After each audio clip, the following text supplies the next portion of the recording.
Saudaraku pendengar NTA FM, sesaat lagi kita akan menyimak Jihad Pagi, pengajian Ahad Pagi hari ini dari Jalan Empu Beradang nomor 11 Kemlayan, Surakarta. Kami ucapkan selamat mengikuti. Mari dimulai. Ada pertanyaan dari brosur? Ada, Ustaz. Dari brosur halaman 2 dari surat At-Taubah ayat yang kedua. A'udzu billahi minasyaitonir rajim. Fasihu fil ardi arba'ata asyhurin wa 'alamu annakum ghairu mu'jizillahi wa annallaha mukhzil kafirin. Maka berjalanlah kamu, yakni kaum musyrikin di muka bumi selama 4 bulan, dan ketahuilah bahwa sesungguhnya kamu tidak akan dapat melemahkan Allah, dan sesungguhnya Allah menghinakan orang-orang kafir. Dari ayat ini mohon dijelaskan tentang maka berjalanlah kamu kaum musyrikin di muka bumi selama 4 bulan. Mohon penjelasannya, Ustaz. Ini kalau kamu baca dari depan tadi kamu sudah paham di situ. Jadi orang kafir, orang musyrik kan saat itu masih beribadah haji sebagaimana yang dilakukan kebiasaan tiap tahun. Dan saat itu pula orang Islam juga beribadah haji. Jadi terjadi percampuran bersama beribadah haji yang dilakukan oleh orang-orang musyrik dan orang-orang muslim. Kemudian di dalam ibadah haji itu memang Allah belum melarang mereka. Belum melarang mereka yang sudah setiap tahun mereka mengadakan ibadah haji sebagaimana yang biasa dilakukan. Setelah Nabi Muhammad SAW pada saat itu memerintahkan Abu Bakar As-Siddiq untuk memimpin jamaah haji, maka terjadi juga di situ 2 ibadah haji, yaitu yang satu ibadah tauhid, yang kedua ibadah syirik. Itu halaman pertama kan ada itu disebut itu dalam brosur sejarah halaman pertama ini. Ibadah tauhid dan ibadah syirik, artinya orang-orang musyrik masih menjalankan ibadah haji juga di Masjidil Haram. Nah, orang-orang Islam juga menjalankan ibadah haji juga di Masjidil Haram itu. Maka setelah itulah Allah perintahkan turun wahyu itu dan masih diberi kesempatan. Ya, diberi kesempatan untuk perjalanan selama 4 bulan. Setelah 4 bulan nanti baru ada suatu ketegasan. Ayat-ayat berikutnya itu kan menjelaskan sikap tegas setelah selesainya batas waktu yang telah ditentukan. Jadi mereka untuk berpikir selama 4 bulan. Apakah mereka nanti menjadi orang Muslim, beribadah haji secara tauhid, tidak mensekutukan Allah, tidak berbuat syirik, atau mereka tetap akan melakukan kemusyrikan. Kalau melakukan kemusyrikan, maka tidak akan diizinkan lagi oleh Allah SWT. Tidak dibolehkan lagi orang-orang musyrik datang di tempat itu. Sehingga tidak boleh ada ibadah haji dengan cara kemusyrikan. Diberi jangka waktu selama 4 bulan untuk berpikir. Terus apa lagi? Brosur halaman 6 ayat 17. Maka nalil musyrikina ayya'muru masajitallahi syahidina ala anfusihim bil kufr. Ulaika habitat a'maluhum wa finnarihum khalidun. Tidaklah pantas orang-orang musyrik itu memakmurkan masjid-masjid Allah, sedang mereka mengakui bahwa mereka sendiri kafir. Itulah orang-orang yang sia-sia pekerjaannya dan mereka kekal di dalam neraka. Pertanyaan, kebanyakan dari ayat yang masuk ke neraka dan kekal adalah orang kafir. Yang dimaksud kafir di sini apakah orang yang tidak mengerjakan sholat sama sekali dan rukun-rukun Islam lainnya, ataukah orang yang sholat tetapi sifatnya seperti orang kafir? Ini mohon penjelasan dari Al-Ustaz. Coba dibaca surat Al-Baqarah Itu afatu'minuna bi ba'dil kitab wa takfuruna bi ba'd. Fama jazaa'u ma yaf'alu dzalika minkum illa khizyun fil hayatid dunya wa yaumal qiyamati yuradduna ila asyaddil azab. Nah, Al-Baqarah ayat 85 atau berapa itu? Surat Al-Baqarah ayat 85. A'udzubillahi minasyaitonir rajim.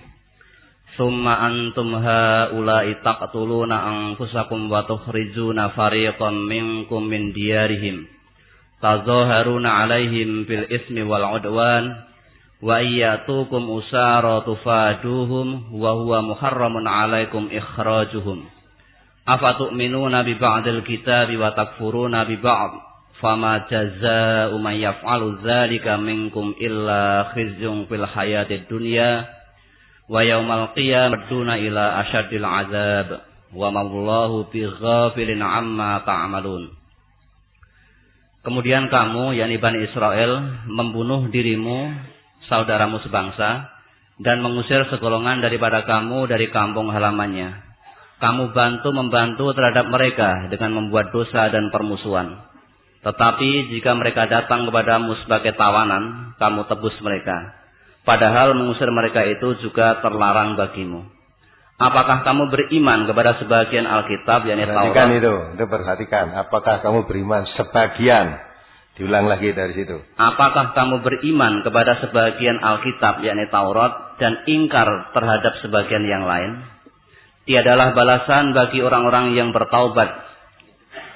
Tidak ada balasan bagi orang-orang yang berbuat demikian daripadamu, melainkan kenistaan dalam kehidupan dunia. Dan pada hari kiamat mereka dikembalikan kepada siksa yang sangat berat.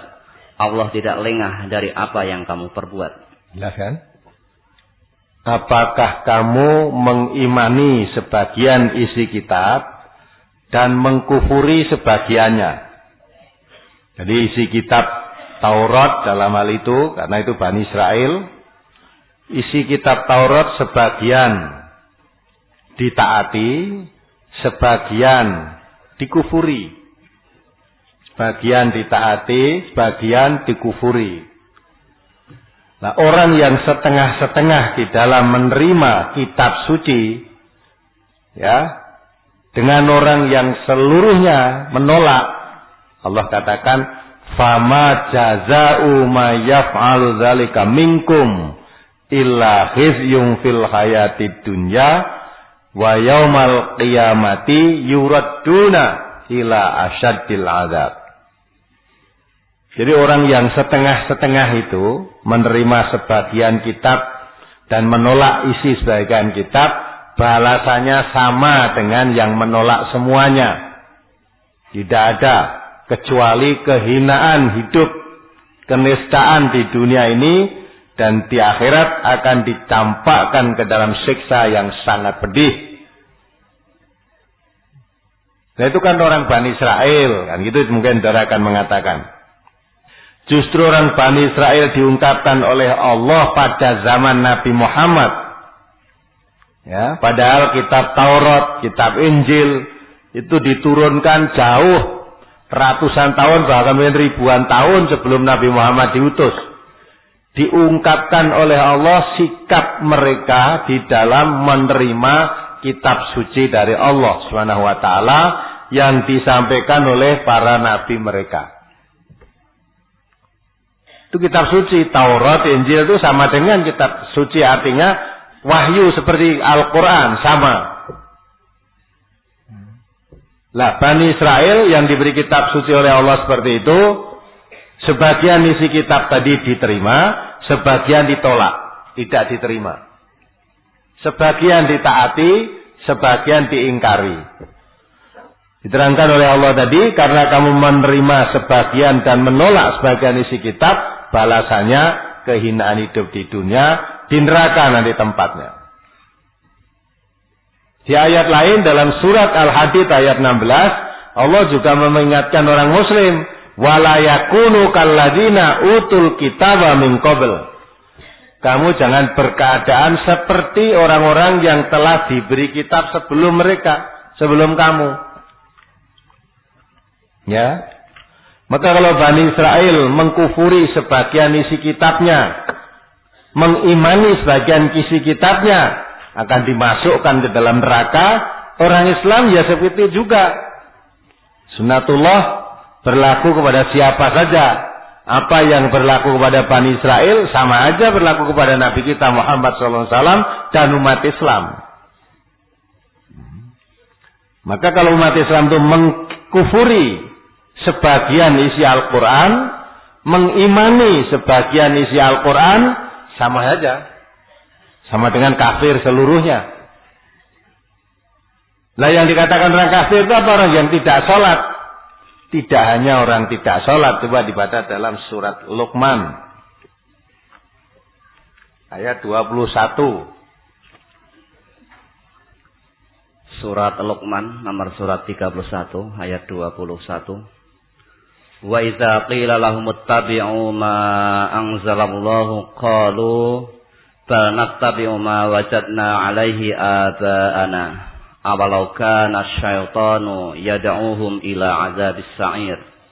Dan apabila dikatakan kepada mereka, ikutilah apa yang diturunkan Allah, mereka menjawab, tidak. Tapi kami hanya mengikuti apa yang kami dapati bapak-bapak kami mengerjakannya. Dan apakah mereka akan mengikuti bapak-bapak mereka walaupun syaitan itu menyeru mereka ke dalam siksa api yang menyala-nyala? Ya kan? Sekalipun kita sebagai orang Islam, tapi kalau diseru untuk mengikuti tuntunan Allah dan tuntunan Rasulnya, dia menjawab, tidak. Pokoknya saya mengikuti apa yang saya dapati dari bapak-bapak saya dulu. Lah kalau bapak-bapakmu dahulu ya dituntun oleh setan kepada jalan kesesatan, tidak mengerti petunjuk kebenaran, apa kamu juga akan mengikuti? Lah mestinya kalau kamu sebagai orang muslim, kalau diajak kembali pada Al-Quran, tidak ada jawaban lain kecuali sami'na wa ata'na. Ya, saya mendengar, saya taat. Tapi kalau kamu jawabnya, pokoknya bapak-bapak dulu ya begini kok. Bapak-bapak dulu itu kalau ada perempuan hamil pertama kali itu ya diacarani dengan mitoni. Dibuatkan takir pontang, dimandikan 7 sumur kan itu kan. Dicarikan gansir 7, dicarikan belut 7, gitu lah. Nah, itu bapak-bapaknya dulu ya begitu. Sudah bapak-bapak dulu kalau mantok ke anak itu ya pakai kembar mayang kok. Nah, pakai kembar mayang. Katanya kalau tidak pakai kembar mayang nanti ngantennya tidak apa? Tidak selamat. Tidak selamat. Terus nanti kembar mayang dibuat ditebuskan ada tebusannya, nanti pakai kidungan ngusir demit katanya. Nah modelnya bapak-bapak ya gitu. Lah kamu orang Islam, kalau kamu mantu cara Islam. Ya, tidak usah pakai kembar mayang yang mengandung kemusyrikan itu. Kalau kamu punya istri hamil, tidak usah cara mitoni. Kalau kamu ada gerhana, cara Islam tuh istrimu yang hamil tidak usah dibangunkan untuk mandi. Ya, pitik-pitik diawoni. Ya dah, lesung-lesung ditutui kalau ada gerhana. Kalau cara Islam ada gerhana, sholatlah. Namanya sholat khusuf, sholat gerhana.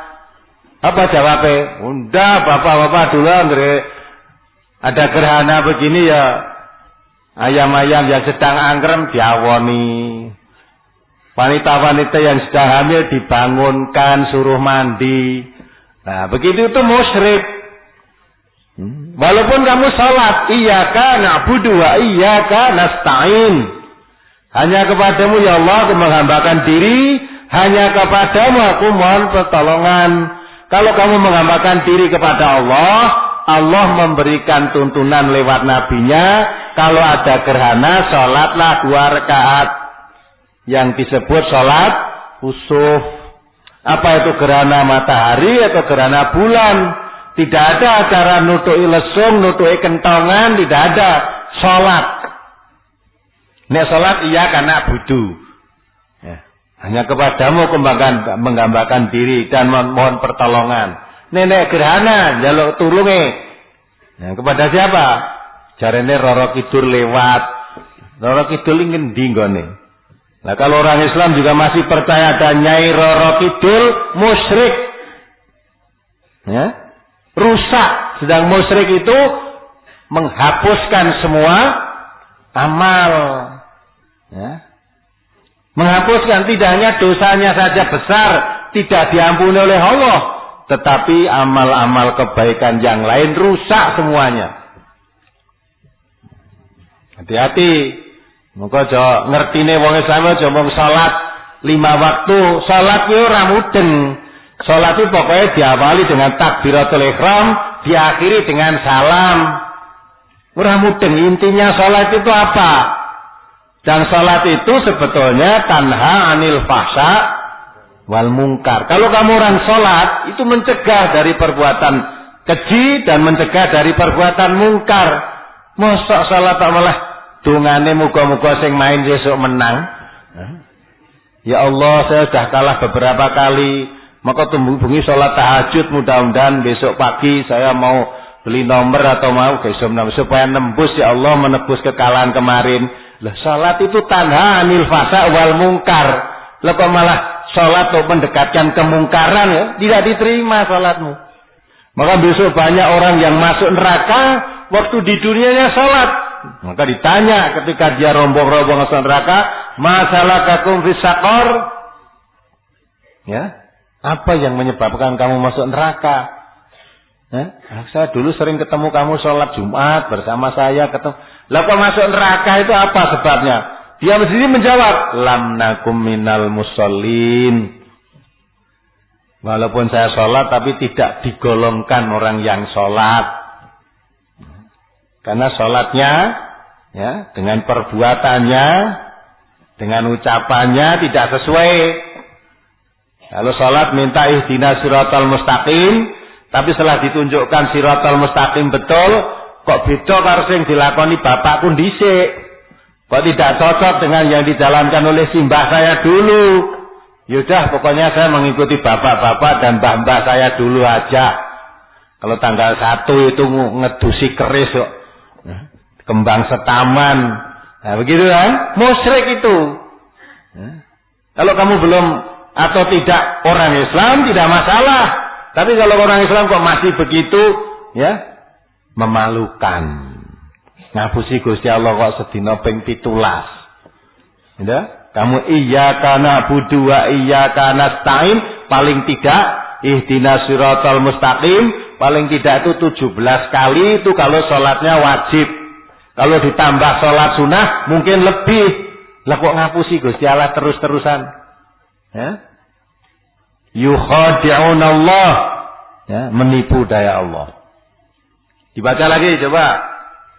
Surat tadi surat Luqman, sekarang surat Al-Maidah ayat 104. Mula ngaji. Ngaji ora kudu nang MTA ora. Ngaji ana ning ndi wae, tetapi kalau namanya Islam itu yang dikaji adalah sumbernya Islam. Sumbernya Islam itu Al-Quran dan Sunnah. Ya, Quran dan hadis. Mosok ngaji nganti katam Quran, nanti hafal barang orang nanggori ayat iki piye. Ujane yo nanggori kuwi aku yo wis hafal. Lah piye nek wis hafal kok ora dingerteni isine, ora diamalke coba. Nah, itu direnung itu. Coba Al-Maidah nomor surat 5 ayat 104. Wa idza qila lahum ta'alu ila ma anzalallahu wa ila rasuli qalu hasbuna ma wajadna alaihi aba'ana awalau kana aba'uhum la ya'lamuna syai'an wa la yahtadun. Ini diperhatikan ini. Ya. Apabila dikatakan kepada mereka, marilah mengikuti apa yang diturunkan Allah dan mengikuti Rasul. Ya, ini perintah ya. Marilah mengikuti apa yang diturunkan oleh Allah. Apa yang diturunkan oleh Allah apa? Al-Quran. Jadi tetane, mari kita mengikuti Al-Quran dan mengikuti Rasulullah, apa yang dituntunkan oleh Rasul. Ya, kalau kamu orang Islam, diajak mari kita mengikuti Al-Quran dan hal hadis. Jawabnya mestinya sami'na wa ata'na. Kami mendengar, kami taat. Tapi orang kafir jawabnya apa jawabnya tadi? Mereka menjawab, cukuplah untuk kami apa yang kami dapati, bapak-bapak kami mengerjakannya. Ya kan? Cukup. Suratan wawayadat. Apa yang saya dapati dari bapak-bapak dulu mengerjakan yaitu tak uri-uri. Ya, diuri-uri. Jadi nenek nguri-uri kebudayaane wong tua-tua ndese wong sing mendem jerun mikul dhuwur, ya dah. Terus ayat ketiga ya. Dan apakah mereka akan mengikuti juga nenek moyang mereka walaupun nenek moyang mereka itu tidak mengetahui apa-apa dan tidak pula mendapat petunjuk? Enggak. Jadi nek mbah-mbahmu dhisik ora ngerti apa-apa. Ya, ngertine naga dina, naga taun, naga sasi, ya. Julung caplok, julung kembang, jare ngono kan? Lha nek arep mantoke anak ditekoni lahirmu jam pira? Lahirku enjing. Wah, nek apik kuwi julung kembang. Lahir ini pas matahari angslut, wah kuwi julung caplok kuwi. Susah kuwi, nek macan mesti dicaplok kowe. Bahaya. Nah, wetone apa? Wetone niki page. Sing putri paing oge iki ora cocok. Page karo paing ora cocok. Ya, ora cocok. Terus ditung, ijo ditung. Iki naga dina ning lor le, kowe nek golek bojo aja mlaku ngalor. Golek sing ngetan apa sing ngulon. Pokoke aku ora cocok nek kowe golek ngalor. Padahal sing disir omahe lor kono. Omahe kene sing disir lor dalan kono. Cedak to ngalor sithike ra etuk. Ora cocok nurut hitungan. Nah, iki ta. Nah, kuwi mbah-mbahe dhisik ngono, bapake ngono. Lah saiki kowe mbahmu, bapakmu nganggo aturan kaya ngono kuwi, aturane sapa? Padahal nek wong Islam, mari ikuti apa yang diturunkan Allah yaitu Al-Qur'an. Ikuti hadis Nabi, tidak ditemukan dalam Al-Qur'an dan hadis cara-cara semacam itu. Apa kamu juga akan mengikuti hadis? Apa mengikuti mbahmu, bapakmu walaupun tidak mengerti petunjuk, tidak mengerti kebenaran? Lah itu kan orang kafir. Lah iya sing diterangke niki wong kafir. Mula nek kowe wong Islam ya ngono kuwi padha wae karo kafir kan itu kan. Nek kowe wong Islam kitab sucimu apa? Quran. Ya, tuntunane panutanmu sapa? Nabi Muhammad. Lah Al-Qur'an dan hadis Nabi tidak pernah ngajarkan semacam itu. Nggo petong-petong ngono ki ora. Manten rasa kembar mayang ora. Ya, rasa. Lah, ning bae dhisik, bapake dhisik ngono kuwi. Lah saiki pilih ndi? Nek kowe wong Islam samina wa atona. Nek kowe wong kafir, pokoke aku melu bapak-bapakku dhisik. Nah kuwi. Nah sekarang dilihat, aku klebu Islam apa klebu kafir. Satu lagi surat Al-Baqarah 170. Ben cetok aja pepes dadi wong Islam iki salat genah mlebu swarga. Salatmu ya salat ning ngapusi kok karo Gusti Allah. Wong salat kok ngapusi iki piye coba? Ihdinas siratal mustaqim, ditunjukkan siratal mustaqim, moh. Berarti njalukmu lah hapus-hapus kuwi. Ayo coba dibaca Al-Baqarah 170. Al-Baqarah 170. Wa idza qila lahum ittabi'u ma anzalallahu qalu bal nattabi'u ma alfaina 'alaihi aba'ana. Awalau kana aba'uhum la yaqiluna syai'an wa la yahtadun. Dan apabila dikatakan kepada mereka, ikutilah apa yang telah diturunkan Allah, mereka menjawab, tidak. Tetapi kami hanya mengikuti apa yang telah kami dapati dari perbuatan nenek moyang kami. Apakah mereka akan mengikuti juga, walaupun nenek moyang mereka itu tidak mengetahui sesuatu apapun dan tidak mendapat petunjuk? Sama kan? 3 ayat tadi, ya isinya sama. Walaupun tidak berbeda sedikit, tapi isinya sama. Isinya apa? Mengajak manusia ini, orang Islam, diajak mengikuti Al-Quran dan Rasulullah. Kalau kamu orang Islam, tidak ada jawaban lain kecuali sami'na wa ata'na. Kalau kamu orang kafir, jawabnya tidak. Tidak mau saya mengikuti Al-Quran dan hadis.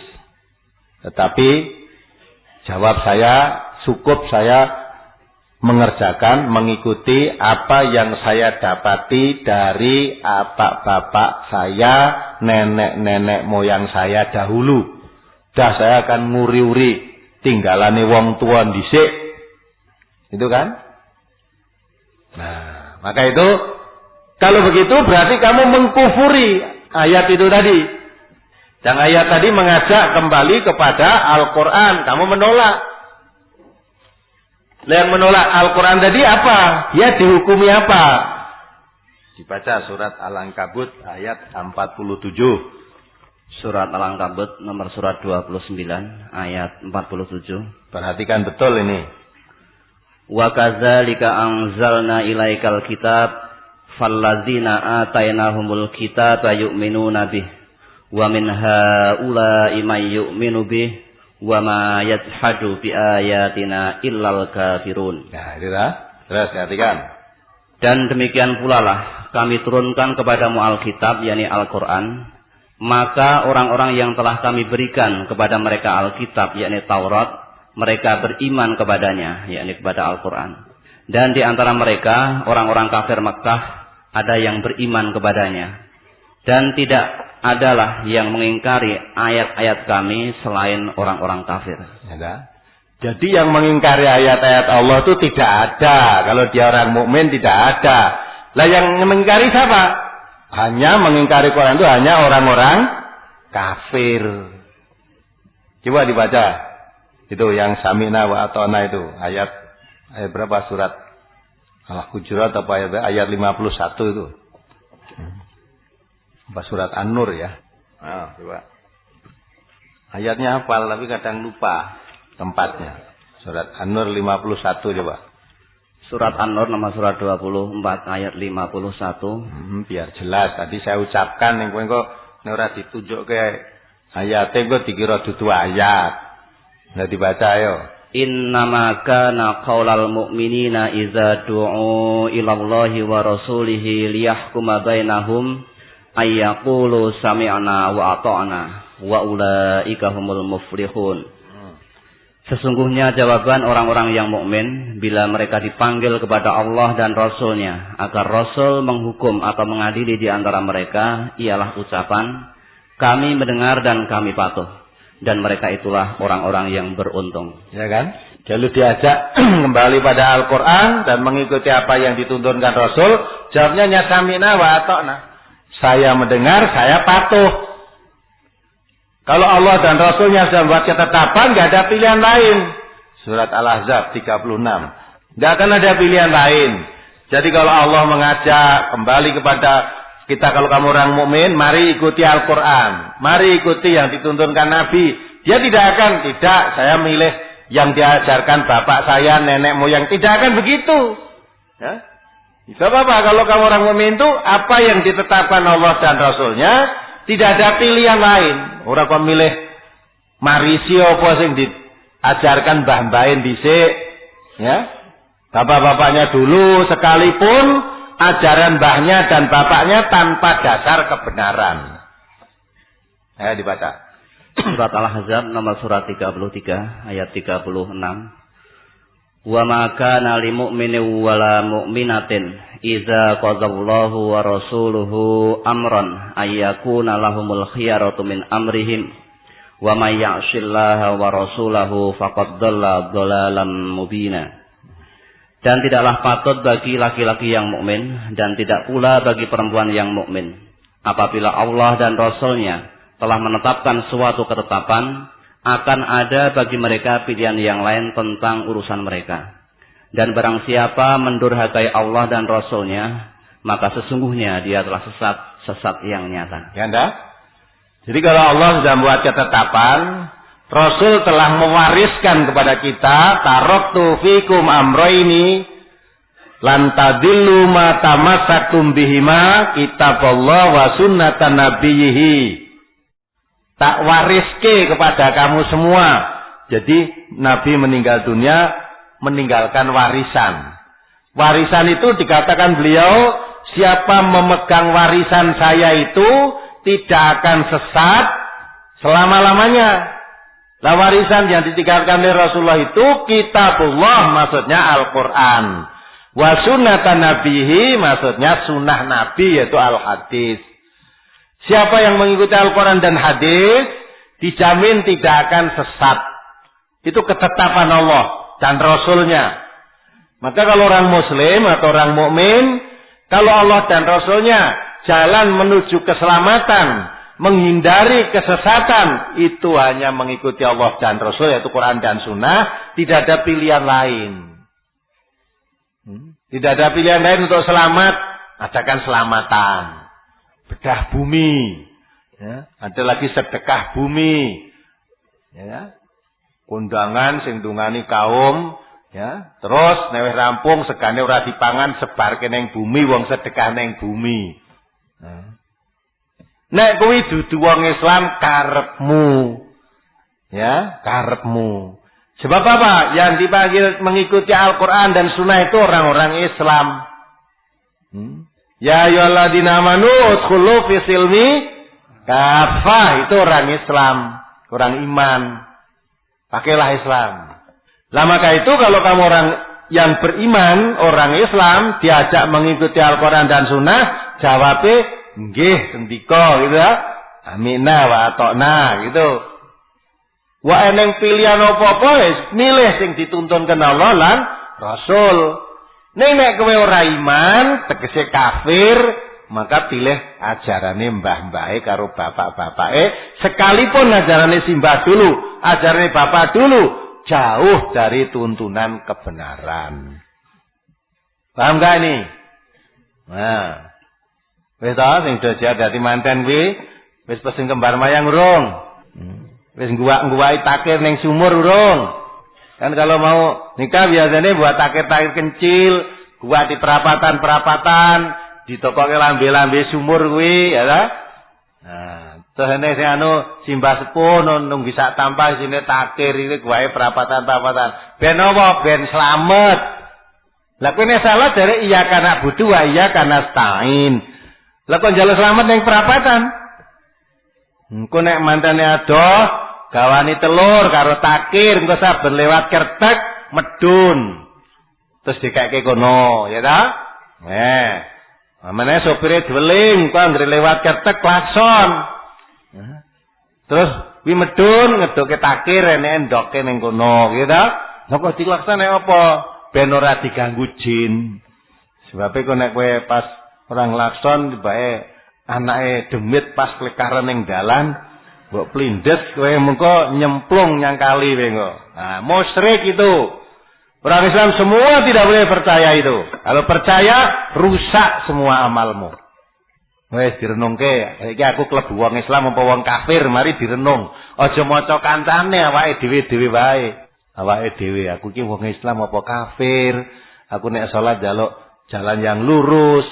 Sedang Allah sudah mengatakan, Inna hadzal Qur'an yahdi lillati hiya aqwam.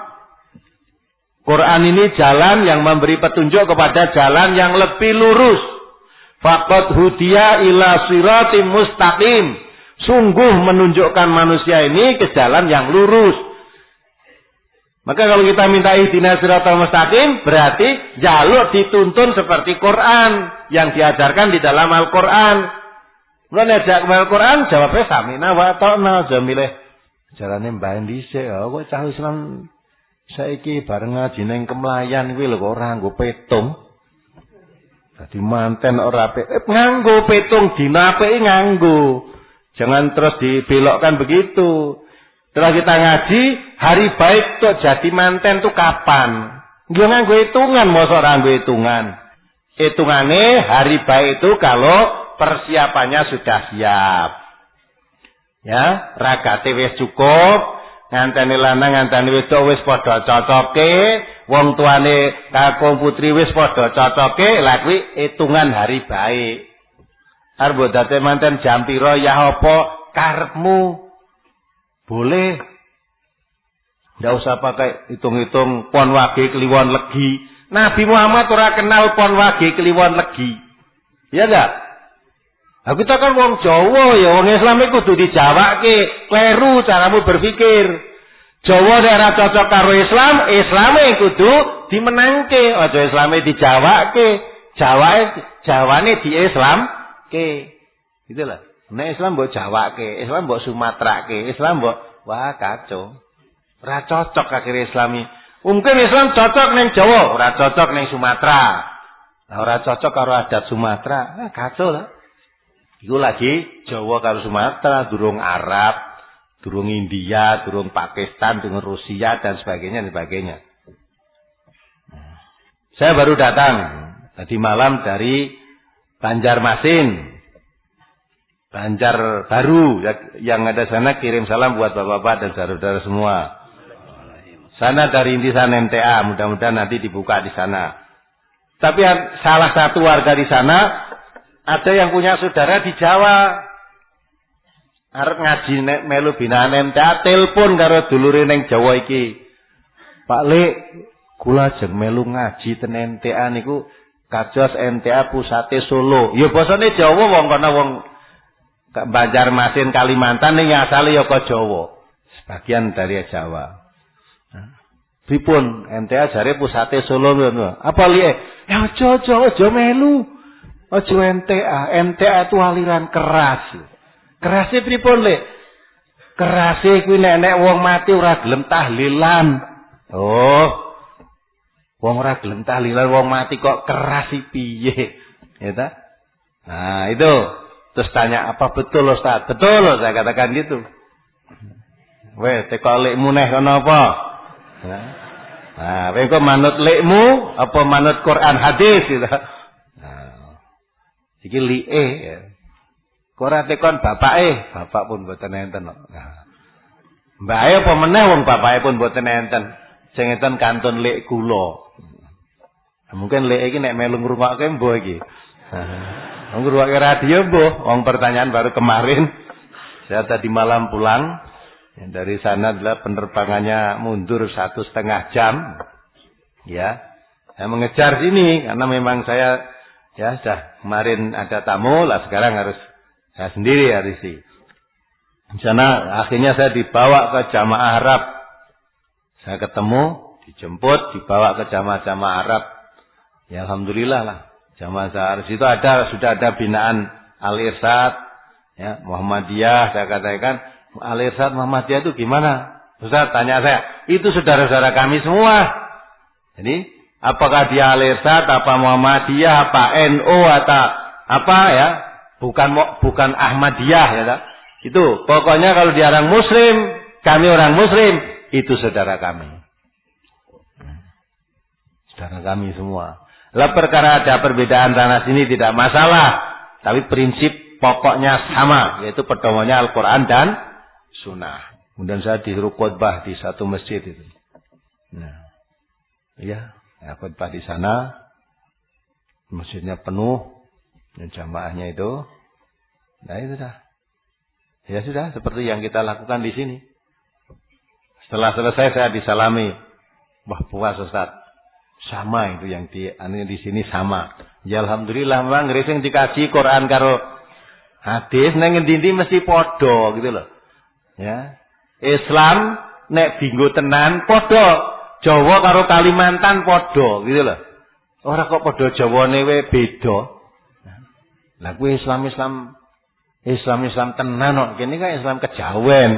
Islam kejawen iki ora enek. Islam is Islam. Ora enek ki Islam kejawen, ki Islam kesumatran, iki Islam ora enek ngono kuwi. Islam iki siji Islam. Wa inna hadhihi ummatukum ummatan wahidah. Wa ana rabbukum fattaqun. Ya. Umat Islam ini umat yang satu.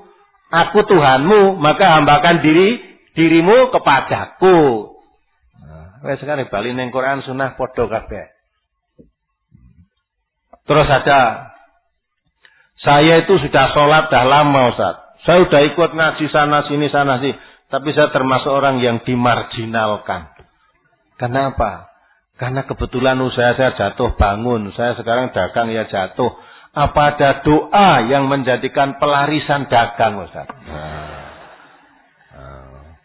Doa pelarisan supaya dagang saya laris maju itu apa doanya? Nah, gitu. Nah, ini teko MTA lah dikirani enek dukun tiban iki kok. Terus bagaimana cara dagang supaya laris ya? Ya ikuti aja cara dagang Nabi udah.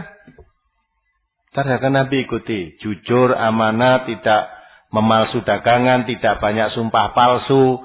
Ya, kalau cara Nabi itu kalau dagang itu menjual dengan mudah, membeli dengan mudah. Itu pokoknya ngrewes bati sithik wis weke rasa datangan tani bati 200%. Apalagi zaman saiki ya ta. Pokoknya ora rugi ngono wae. Berikan itu menjaga langganan. Itu cara dagang cara Nabi.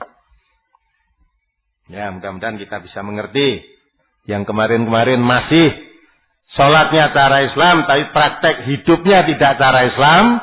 Kalau diajak kembali kepada Islam malah menolak, tetap pegang teguh ajaran nenek moyangnya, bapak-bapaknya, itu sifatnya orang kafir. Dalam Al-Quran tadi, surat Al-Luqman ayat 21, Al-Maidah 104, Al-Baqarah 170, itu menerangkan sifat-sifat itu. Dalam kehidupan kita sehari-hari banyak yang melakukan seperti itu, walaupun orang Islam sendiri. Mati, ya dah. Anak putune kon blobosan tuh ngisor apa itu? Nah, ngisor terbelo. Dipikul kon mandek sih, ayo mbrobos kabeh. Itu dudu cara Islam. Coba kamu amati yang terjadi di masyarakat. Engko terus gawa beras kuning karo duit tring disebarke ning perapatan-perapatan jenenge sawur. Ya. Terus sepanjang jalan di ecer-ecer kembang. Terus sing ngarep dhewe nganggo sosot isine kembang apa? Menyan, bakaran menyan. Kan gitu kan? Terus sing tengah nggawa payung. Kok nek wis kuburane sing mati dikubur, payunge tuncepke kono kok mbok menawa kodanan. Coba akale dinggo. Itu mubadir semua kan. Apalagi kalau mengandung unsur-unsur keyakinan. Nek mung badir regane payung piro, berarti ta? Regane kembang piro. Nah, kena ngono. Nek orang nganggo kono ngapa kira-kira? Wah, kalau enggak pakai itu nanti enggak diganggu apa, enggak selamat atau punya keyakinan nek iki tak keingine engko marai dalan padang karo sing mati. Mula nek metu kok omah ana wong nggawa lampu teplok kuwi terus nyaponi, sek-sek. Padang jam 12 sawani nggawa lampu teplok nyaponi. Jare mayite ben entuk dalan padang. Lho nek entuk dalan padang nggo ngono kuwi keyakinanmu itu musyrik. Orang Islam ndak boleh begitu itu. Jadi mula nek ijek nganggo kuwi nek salat terus nganggo iya kana butuh. Nek salat aja ihdinas siratal mustaqim. Sebab itu bukan siratal mustaqim, bukan itu. Dan ini adat. Loh adat itu memang tidak semua ditentang dalam Islam, tetapi kalau mengandung kemusyrikan wajib ditinggal. Wajib ditinggal. Ya, apalagi? Masih dari brosur halaman 4 dari surat At-Taubah ayat 9. Ishtaru bi ayatillahi samanan qalilan fasaddu an sabilih innahum sa'a ma kanu ya'malun. Mereka menukarkan ayat-ayat Allah dengan harga yang sedikit, lalu mereka menghalangi manusia dari jalan Allah. Sesungguhnya amat buruklah apa yang mereka kerjakan itu. Ini mohon penjelasan dari kalimat menukar ayat-ayat Allah dengan harga yang sedikit. Harga sedikit itu artinya harga murah. Harga murah itu ora kok 1 juta 2 juta, dijoli donya sak isine kuwi murah. Karena Kata Allah, ya, wa mal hayatud dunya illa mata'un qalil.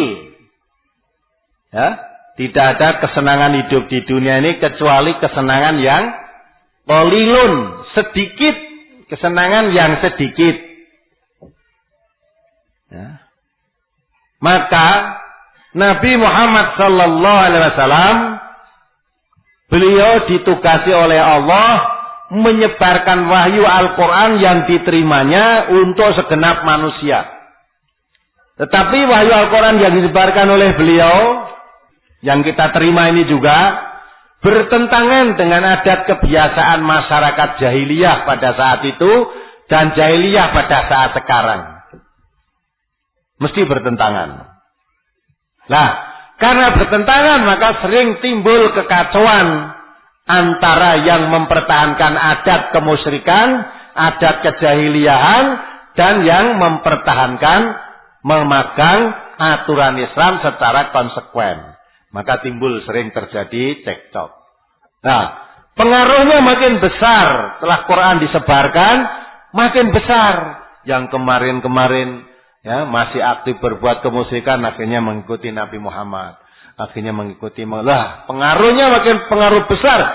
Orang-orang yang memegang kemusyrikan khawatir. Wah, ini kalau dibiarkan nanti pengikut Muhammad makin besar, pengikut-pengikut kita makin hilang, akhirnya tidak ada yang mengikuti. Sudah, kita sepakat tawari saja ya Muhammad. Tokoh-tokoh Quraisy saat itu mendatangkan Nabi Muhammad. Tetapi ditemui ya, lewat pamannya namanya Abu Thalib. Sampaikan kepada keponakanmu. Yang diingini oleh Muhammad itu apa? Kok tidak menyebarkan ajaran-ajaran yang berbeda dengan apa yang diwariskan oleh nenek-nenek moyang kita dahulu. Tidak boleh menyembah patung, tidak boleh selamatan-selamatan, tidak boleh ini semua. Nah, apa yang diingini? Kalau memang menginginkan, dia menginginkan materi, suruh bilang apa yang diminta. Nah, sampai tadi dikatakan, seluruh penduduk Arab atau kaum Quraisy ini siap memelihara Muhammad, memberikan apa saja. Kalau keponakanmu itu memang menyabarkan begitu karena ada kelainan, sakit ingatan, kami sanggup mengobatkan walaupun harta saya habis untuk biaya pengobatan Muhammad. Sanggup mengobati. Kalau dia menginginkan suatu jabatan, saya angkat menjadi pejabat tertinggi di negeri ini, jadi raja. Kami akan mentaati semua. Tapi syaratnya, suruh berhenti yang menyebarkan ajaran-ajaran agama baru. Dakwahnya itu suruh berhenti. Nah ini kan. Nah itu oleh Abu Thalib. Nah Abu Thalib kan ketae wah ya penak ngene iki ditampa daripada mdino kisruh dicaci maki orang. Udah sampaikan kepada Nabi Muhammad. Muhammad, ponakan saya ya. Saya didatangi oleh tokoh-tokoh Quraisy. Apa yang kamu minta akan dipenuhi, apa yang kamu minta akan dituruti. Kalau kamu minta menguasai negeri ini menjadi pemimpin akan diangkat menjadi raja. Dan semuanya akan rakyatnya tunduk patuh kepada kamu. Tapi dia punya permintaan. Kamu disuruh berhenti dakwah ini. Nah ini dah. Nah ini namanya itu. Kalau saya mau berarti saya menjual ayat-ayat Allah dengan harga murah. Masa? Apa yang dia? Maka akhirnya Nabi memberikan jawaban tidak hanya itu. Kayak paman sampaikan kepada mereka. Jangankan hanya harta-harta benda yang sudah dia miliki. Kalau mereka bisa mengambil matahari dan bisa mengambil bulan. Diletakkan di kedua tangan saya ini. Untuk berhenti dakwah. Saya tidak akan berhenti. Sehingga Islam ini. Masyarakat ini mengetahui kebenaran Islam. Atau saya mati bersamanya. Mati bersama Islam tadi. Jadi daripada saya berhenti dakwah akan diberi sesuatu, saya lebih baik mati dalam menjalankan tugas dakwah ini.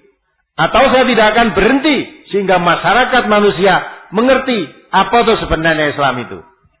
Sehingga mengerti kebenaran Islam. Ini kan?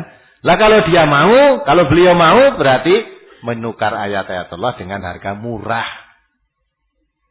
Ini sebenarnya Nabi sudah memberi contoh. Tapi orang politikus sekarang tidak seperti itu. Aja meneh diangkat dari pejabat tertinggi. Ya tuh. Lagi dadi RT wis kemakine Raja kok. Wis. Iya, dadi RT kemaki ini yang kuasa sak RT iki aku. Nek kowe ora manut karo aku, ya, njaluk surat ora tak kei kowe gitu. Itulah sehingga kita jangan seperti itu. Kalau kita sudah berjalan lurus, memegang jalan dakwah, menyampaikan agama Islam, jadi mubalik, jadi dai, ojo gelem dituku. Jangan menerima pesanan. Pesanan ya. Pak Kiai atau Pak Mubalik atau Pak Ustadz. Tolong nanti disampaikan. Di sini masyarakat sini itu sukanya masih tahlilan orang mati. Untuk nyagak le itu kadang-kala ya sedikit pakai kertu lah, sedikit saja. Sedikit. Kalau sudah terlalu ngantuk betul ya sedikit pakai minum, sekedar penghangat saja. Tolong jangan dilarang ya Pak Kiai. Nanti bayarnya berapa saya? Oh nggih, gampil niku udah. Gampil. Nah, terus saya ini yang ditemui. Terus saya sampaikan di Kemelayan ini saudara-saudara. Ya. Kita itu harus pandai-pandai bergaul dengan masyarakat. Yang kita dakwahi itu masyarakat. Kalau kita ingin memberantas perjudian, kita harus masuk ke dalamnya. Tidak mungkin mata perjudian dari jauh, ya, atau datang mau benci, jangan masuk ke dalamnya. Kebantas keminuman itu masuk ke dalamnya. Tahlilan orang mati itu bagus biar, karena mereka tidak tahu, ya. Maka kalau saudara diusung itu diundang itu datang, tidak masalah, datang.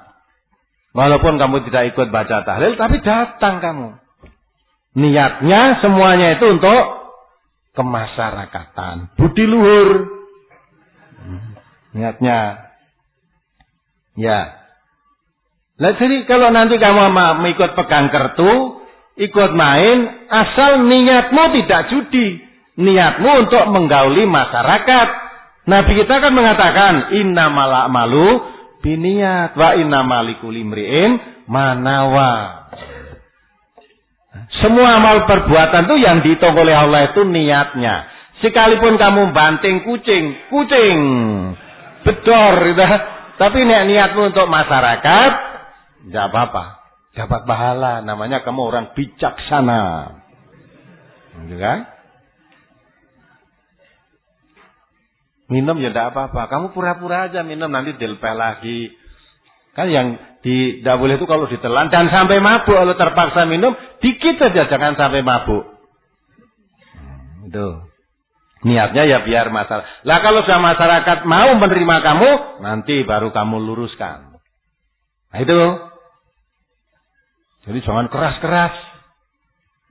Bukankah Nabi kita mengatakan, Innallaha rafiqun yuhibbur rifqa? Allah itu lemah lembut, cinta kepada lemah lembutan. Nah, jadi kita yang pandai. Bukankah Allah mengatakan, Ud'u ila sabili rabbika bil hikmati wal mau'izatil hasanah? Terus yang ngrungokne, wah ya dalile ya Quran ya hadis. Arep piye? Nah, sudah, mari kita akhiri alhamdulillah. Temoni saya. Wah, bagus Ustaz, terima kasih Ustaz. Ya gitu itu loh, mubalik itu. Nah, terus saya diumumkan mana-mana, wah mubalik di Kemelayan lain dengan yang dulu. Loh, orangnya ya itu, tapi sekarang pandangannya sudah luas setelah dari Banjarmasin ini. Ya, pandangannya luas. Kalau dulu memang saklek-saklek, sekarang sudah agak luas pandangannya. Bijaksana, ya. Tahu kemasyarakatan. Nah, gitu kan? Lah, itu namanya menjual ayat-ayat Allah dengan harga sedikit, dengan harga murah. Memang ayatnya ya bener, hadisnya bener, tapi penafsirannya diplesetke. Ya dah? Kamu udah lihat hadis yang lain, man ra'a minkum munkaran falyughayyiru biyadihi, wa illam yastati fa bilisani, wa illam yastati fa bi qalbi wa dzalika huwa aqful iman. Kalau kamu melihat kemungkaran, cegah dengan kekuatanmu. Judi mungkar enggak? Mungkar, cegah dengan kekuatanmu. Kalau tidak punya kekuatan, cegah dengan lisanmu, nasihati. Nasihati pun tidak mempan, cegah dengan hatimu. Tanda kalau hatimu enggak suka, kamu tidak ada di situ. Jauhkan tempat itu dari dirimu. Nah, gitu. Tak elek ke ya kena, ya sudah tak tinggal lu kok. Saya enggak mau terlibat di situ. Itu dengan cara pergi menjauh itu tadi selemah-lemah iman. Lah kalau pergi pun tidak, malah nunggoni, malah ngicipi sithik, nah iman tidak ada itu begitu itu. Maka Nabi pernah mengatakan akan ada penyeru-penyeru jahanam. Ya Rasulullah, tentunya kalau diseru ke jahanam saya tidak mau. Oh, bagaimana ciri-cirinya orang itu? Hum qaumum min jiddatina wa yatakallamuna bi alsinatina. Ciri-cirinya sungguh kamu akan bingung. Karena orang itu dari daging kulit kita sendiri. Dari orang Islam maksudnya. Dia juga orang Islam. Wa yatakallamuna bi alsinatina.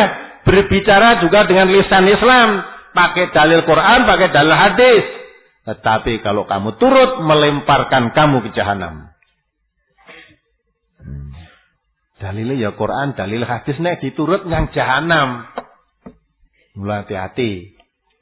Ya, ngaji sing tenan. Ngaji nek ora mudeng tekon.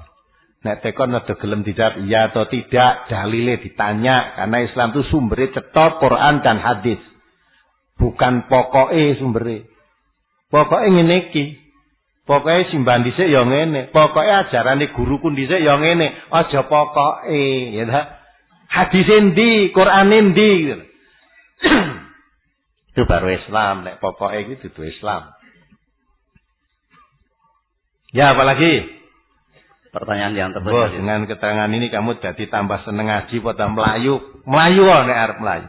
Tinggalan sok minggu meneh aja teko kene. Buat apa kalau sekarang ngumpul-ngumpul di sini hanya bersekutu dalam kemusyrikan, bersekutu dalam kebidahan, bersekutu dalam kemaksiatan? Buat apa? Bubarkan saja lebih baik. Kita lebih baik rame mencari kebenaran daripada bersekutu, berkomplot, berkompromi dalam kemungkaran. Apalagi? Dari brosur cukup, tapi ini ada 8 pertanyaan. Ini dari rombongan binaan Wanadati. Oh ya, selamat datang ini dari bapak-bapak, saudara-saudara, mungkin ada ibunya yang saat di malam sudah sampai sini. Beliau ini dari daerah Banjarnegara sana. Banjarnegara yang dekat kemarin gunung yang ambrol itu loh. Gunung ambrol menimbun, alhamdulillah. Yang bisa datang sini termasuk yang tidak ketimbun gunung. Yang ketimbun dan nggak bisa datang lagi ke sini. Nah, mudah-mudahan sisa umur yang masih ada melihat kejadian-kejadian yang terjadi bisa menambah kekuatan iman, ya, bisa menambah keyakinan bahwa kita pun akhirnya akan kembali kepada Allah. Nah, sekarang apa yang perlu dibawa untuk kembali pada Allah? Inilah antara lain termasuk pengajian seperti ini. Kita mencari bekal untuk modal hidup di akhirat nanti. Mari saya beri kesempatan. Apa yang perlu ditanyakan? Ini ada 8 yang tertulis. Yang pertama, ini masalah merokok. Ini hukumnya bagaimana, Ustaz? Ya. Merokok, kalau di dalam Quran, di dalam hadis memang kalimat rokok itu tidak ada. Ya. Tetapi bahayanya rokok dalam Quran, dalam hadis ada. Bahayanya. Malah bahayanya tidak disebutkan tentang rokoknya. Bahaya umum. Termasuk rokok. Diakui oleh ahli kesehatan. Rokok itu membahayakan. Ya enggak? Kalau Anda membaca bungkus rokok. Sing dalam rokoknya aja mung jiku iler-iler rokoknya. Saat durunge dijukuk. Woconen nggon bungkusnya kuwi. Ya. Rokok itu membahayakan kesehatan. Bisa mengakibatkan serangan jantung, bisa mengakibatkan serangan kanker paru-paru, bisa mengganggu kehamilan dan macam-macam itu. Kan jelas kan? Jadi rokok itu membahayakan diri. Quran mengatakan wala tulqu biaidikum ila tahlukah. Kamu jangan menjerumuskan dirimu kepada kesengsaraan atau kepada yang tidak baik atau kepada kebinasaan. Berarti kalau kita merokok sudah ngerti kok nekat, berarti kita menyengaja diri kita siap untuk kena serangan jantung, siap untuk kena kanker paru-paru, siap untuk tekanan darah tinggi, siap untuk, nah itu semua. Gitu kan? Lah kalau kamu siap begitu, dilarang oleh Quran, dilarang. Sama. Yang kedua, anfiqu fisabilillah, belanjakan hartamu di jalan Allah. Ya, wala tulqu biaidikum ila tahlukah. Kalau kita membelanjakan harta tidak di jalan Allah, berarti kamu menganiaya diri. Yang memberi harta itu Allah. Yang mengarahkan pembelanjaannya Allah, gitu kan? Wajar kan? Allah yang memberi terus mengarahkan. Dilarang jangan digunakan untuk mubadir, apalagi yang membawa kebinasaan, dilarang dalam agama. Maka kalau kita beli rokok, berarti kita membelanjakan harta yang diberikan oleh Allah tidak jalan yang dibenarkan oleh Allah. Tidak dibenarkan oleh Allah. Malah menjerumuskan dirimu kepada kesengsaraan. Apalagi kalau dia manfaatnya tabdir. Ya. Sekarang golek duit angel kowe entuk duit membuat bakari saja. Diobong. Ya enggak? Mung diisap pegane. Nek butuh arek ngapega mbok nganggo merang-merang apa kertas-kertas kuwi. Ya. Kok ndadak nganggo. Ya, itu dah. Itu mutabdir gek regane larang. Innal mubadzirina kanu ikhwani syayatin. Mubadir kuwi dadi kancane setan. Nah, mubadir dadi kancane setan. Wes saiki hukumono dhewe. Dengan ayat-ayat tadi, hadis-hadis Nabi, terus kamu rasakan dengan rokok tadi, hukumnya apa ya kuwi? Nah, kamu jawab sendiri. Apalagi? Berikutnya sholat tidak memakai tutup kepala. Ini hukumnya bagaimana? Kalau perempuan tidak boleh. Kalau laki-laki boleh. Nah, perempuan itu sholat orang tutup kepala berarti orang rukuh. Lah nang rukuh engko sasakane rusak. Nah. Nanti apalagi rambutnya sing dadake ning salon lagi wae engko dirukui rusak. Nah, ndak sah kalau laki-laki boleh ndak pakai tutup kepala. Tutup kepala atau tidak sama saja. Ya kan? Ojo kok punya keyakinan saleh nek ora tutup kepala ora sah. Akhirnya tutup kepala sak-sake. Dia nganggo pet kuwi lho tapi maaf kaya dengan Pak Mardi niku. Niku Pak Mardi polisi itu. Ini ta? Agam niku nek salat diwalik nyangguri. Nek butuh Pak Mardi contone pet iki kaya ngapa contone kaya ngono kuwi. Lah, nek arep salat yo tutup kepala padahal nggawa ora nggawa liyane nggawane mung iki. Lah piye gen tutupan? Nek ora diwalik nggo sujud tak jiblok. Diwalik nyang sing dhewe pet nutupi anu iki kok mburi. Padahal Gusti Allah ngendika nek arep salat iki kon nganggo pakaian sing apik. Lah kok topiye diwalik kuwi lho. Ana meneh dibuntel nganggo kacu. Jadi enggak ada keterangan orang salat pakai tutup kepala pahalanya lebih besar, tidak. Ya. Saudara kalau tahu malah haji itu tutup kepala tidak sah malah. Di waktu pakaian ihram tidak boleh pakai tutup kepala. Ya salat, ya ihram, ya tawaf, sa'i tidak boleh pakai tutup kepala. Haji renek nganggo tutup kepala, nganggo tutup rasa hajimu. Nah, engko nek wis tahalul baru boleh tawaf, ya, sa'i, lempar jumroh, salat, barang kuwi nganggo topi, kupluk boleh. Ning nek wis tahalul, oh berarti ya, salate ora tutupan kepala mau ya sah, Salatnya tutup kepala ya sah. Apalagi yang tidak boleh memakai pakaian yang menutupi mata kaki itu di waktu sholat atau apa juga di waktu bepergian. Kapan saja memakai pakaian yang tidak menutupi mata kaki boleh. Menutupi mata kaki boleh apa tidak? Boleh. Ya, tapi jangan merasa yang menutup mata kaki itu merasa secara itu yang paling baik. Memang hadisnya ada. Saya katakan yang pakai celana-celana cingkrang-cingkrang itu. Tak baca ini. Tak baca ya, sabar sebentar. Nah, sebagai bukti untuk bapak-bapak. Saya dapat SMS mungkin ya dari salah seorang warga Minggu pagi itu bukan. Tidak tahu saya. Ora disebut ke jenenge kok. Ya terus sambil yang lain apa lagi? Tak golek ke iki. Di masyarakat saya masih berjalan yasinan untuk mendoakan orang mati. Saya harus bersikap bagaimana? Tak pedas sik. Ketemu. SMS-nya masih saya simpan. Assalamualaikum, maaf sebelumnya Ustaz Sukino. Kurang meneladani sunnah Nabi yang utama. Tidak mau memelihara jenggot dan bercelana di atas mata kaki dan masih yang lain-lainnya. Sebagaimana akan dianut murid-muridnya. Ini, tapi enggak sebut namanya siapa, tak tekoni Anda siapa, kok ora gelem ngaku. Ya wis. Ada apa-apa ya dah.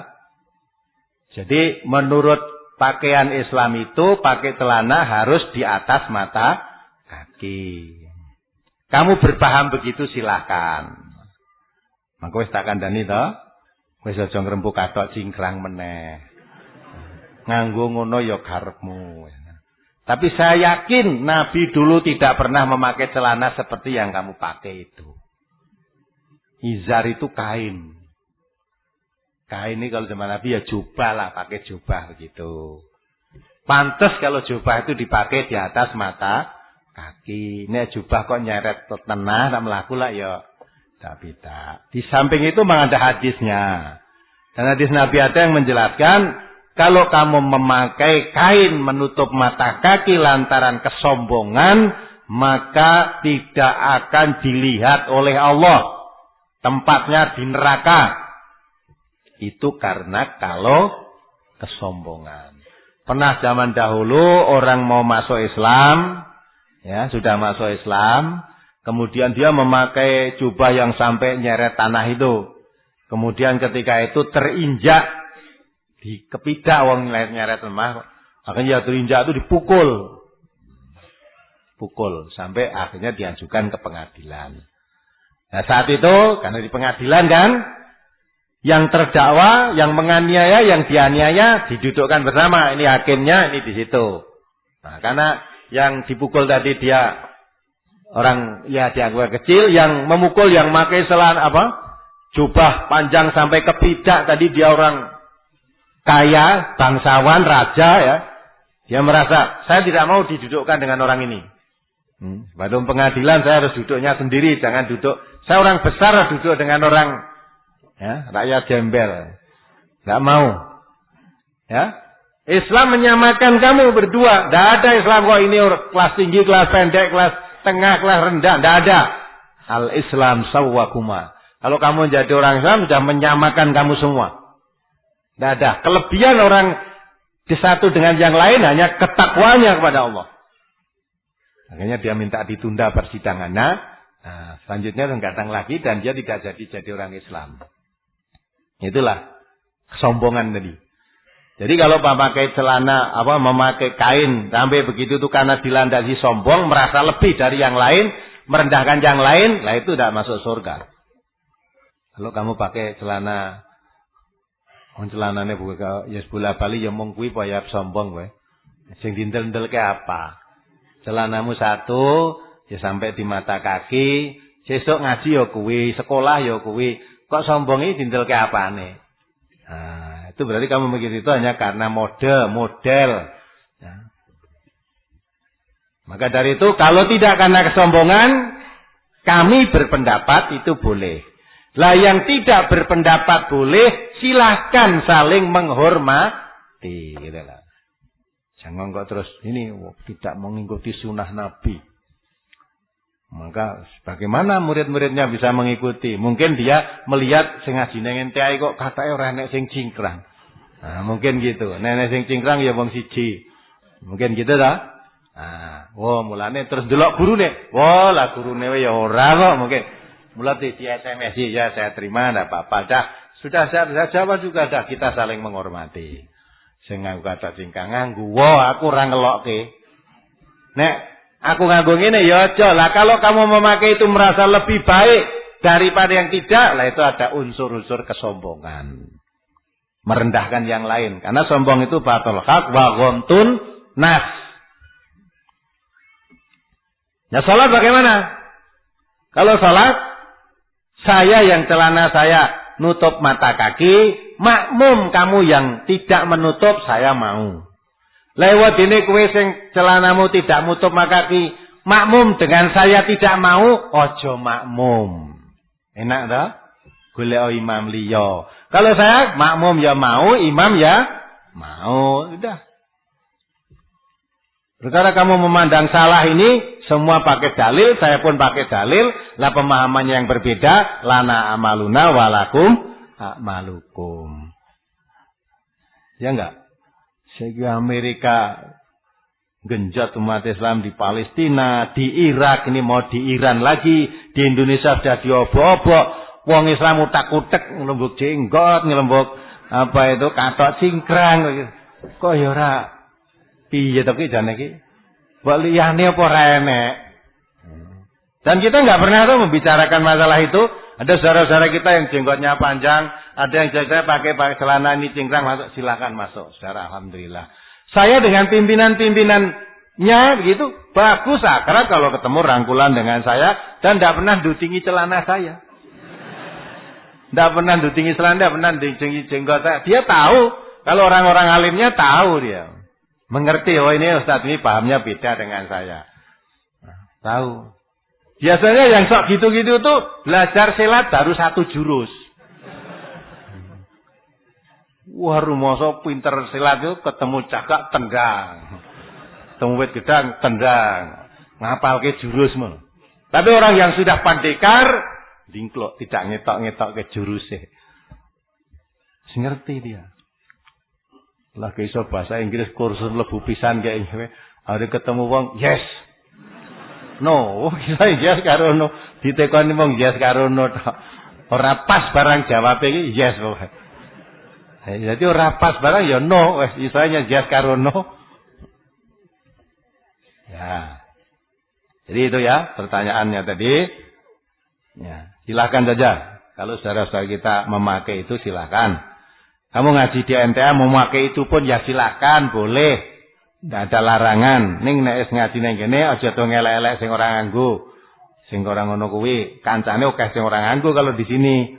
Jangan merasa bener sendiri. Nah, terus apa lagi? Di masyarakat saya masih berjalan Yasin untuk mendoakan orang mati. Saya harus bersikap bagaimana? Apa kita ikut masyarakat atau ikut hukum syariat? Nah, tadi sudah saya terangkan panjang lebar tadi. Pilihan melu mbae, pae, masyarakate apa melu Quran hadise. Ada, kamu pilih sendiri. Kalau kamu memilih Al-Quran dan Sunnah, kamu mukmin. Kalau milih bapake mbae, tidak mukmin kan, itu kan? Karena milih sing ndi? Aku ora milih ke milih yo dhewe. Nanti dibaca lagi Qurannya, ya, surat Al-Baqarah 170. Luqman 21, Al-Maidah 104. Dibaca lagi sendiri nanti. Terus? Doa salat jenazah, kata ganti atau zomirhu menjadi ha. Sebagai contoh Allahumma gfir lahu, dirubah menjadi Allahumma gfir laha. Apa atas dasar hadis atau dari ulama? Kalau perempuan kan doanya jadi ada dua pendapat. Semua pakai hu boleh. Kalau semua pakai hu itu mayitnya. Mayitnya, matinya. Orang mati itu. Tapi kalau pakai ha karena mayitnya itu perempuan, maka Allahumma ighfir laha. Kalau laki-laki, Allahumma ighfir lahu. Atau semuanya dengan Allahumma ighfir lahu, walaupun itu mayitnya perempuan, toh dia mayit. Sama dengan mayit laki-laki, maka Allahumma ighfir lahu boleh. Apa lagi? Siapa yang boleh bertayamum dan dalam keadaan apa kita boleh bertayamum? Ini mohon penjelasan. Orang yang boleh bertayamum, satu orang sakit. 2 orang musafir, 3 orang mukim tetapi tidak mendapatkan air. Ya, sudah itu, sakit, musafir, mukim tapi tidak dapat air. Apalagi? Berjabatan tangan dengan wanita boleh atau tidak? Boleh kalau itu mahramnya. Kan boleh kan? Apalagi? Yang terakhir, mempunyai perasaan curiga terhadap seseorang tapi tidak pernah dikabarkan sama orang lain. Hal yang demikian itu bagaimana? Tidak boleh. Jangan kita curiga kalau tidak ada fakta-fakta, ya. Kalau ada, kecuali kalau memang orang itu perlu dicurigai, ya boleh. Ketemu orang itu pertama kali jangan curiga dulu. Tapi prasangka baik dulu. Tapi kalau itu masih di dalam hati, dalam rangka kewaspadaan, ya boleh saja rasa ngomong karo sopo-sopo, diwaspadai sendiri. Apalagi? Cukup, Ustaz. Nah, kita jawab pertanyaan minggu yang lalu. Mohon maaf Pak, ini ada pertanyaan yang mungkin bisa dijawab untuk saat ini. Ini perihal tentang... Mana ini yang tanya? Saya Pak. Di mana? Saya Pak. Oh ya. Tentang permasalahan sholat safar yang brosurnya mungkin terbit hari Minggu kemarin Pak.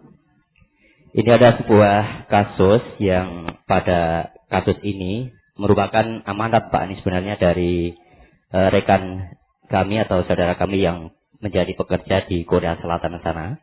Ya. Yang jika pada hari Jumat dirinya itu bertepatan dengan hari kerjanya, padahal untuk mengikuti sholat Jumat itu membutuhkan waktu yang tidak sedikit dengan rute perjalanan dengan kereta api dilanjutkan dengan angkutan lain Pak. Padahal ini merupakan kewajiban bagi seorang muslim. Yang menjadi pertanyaan bagi dia, karena ini merupakan amanat ya Pak tadi.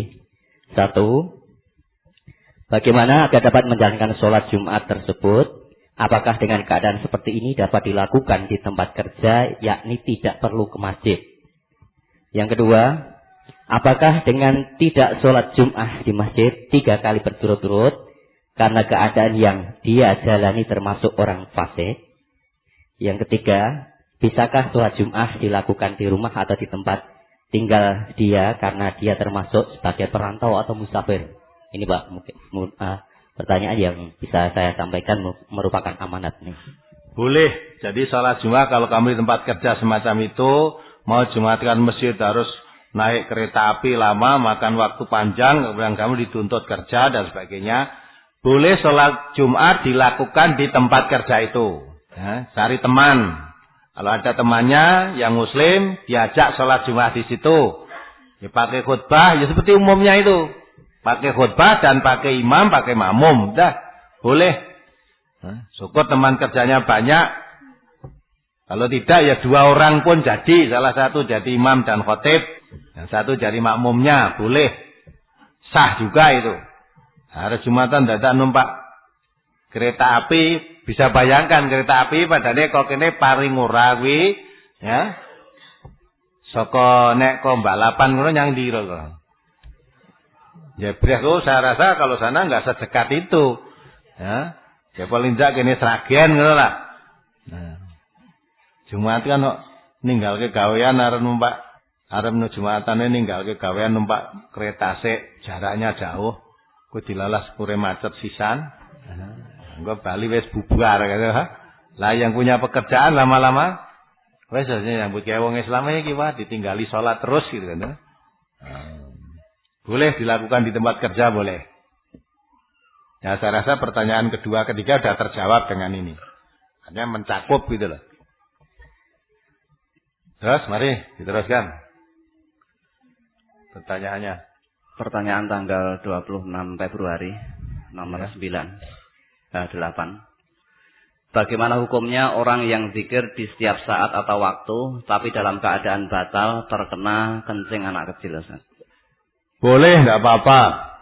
Batal zikir apa boleh apa tidak? Orang berzikir itu dalam keadaan batal boleh. Yang tidak boleh dalam keadaan batal artinya berhadas, itu hanya orang akan sholat dan akan tawaf. Sholat, tawaf itu harus bersih dari hadas. Kalau baca Quran, zikir ya, kemudian mau iktikaf ya, boleh. Tidak harus bersih dari hadas.